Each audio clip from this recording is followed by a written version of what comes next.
रामकृष्ण हरी. जुन्या काळात आईच्या पदरावर मुलं मुली निबंध लिहित होते.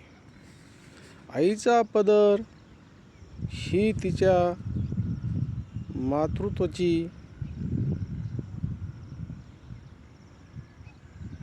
गरमीचे एक सुंदर छाया होती.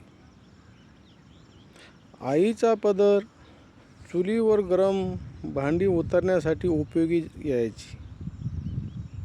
आईचा पदर मुलांचे घाम व अश्रू पुसण्यासाठी राहायचा.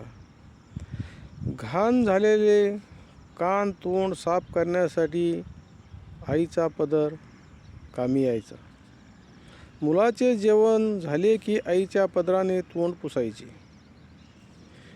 एक वेगळाच आनंद असायचा.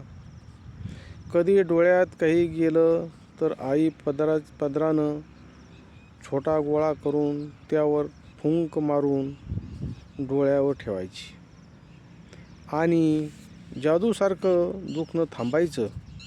आईच्या कुशीत झोपणाऱ्या मुलासाठी तिची कुशी गादीसारखी आणि आईचा पदर चादरीसारखा असायचा.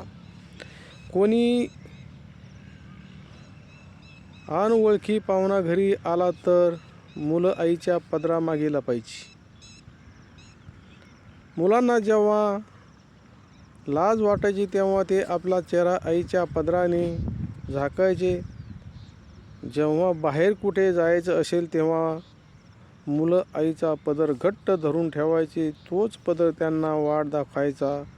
तेव्हा तोच आईचा पदर हातात आहे म्हणजे सारं विश्व आपल्या हातात आहे.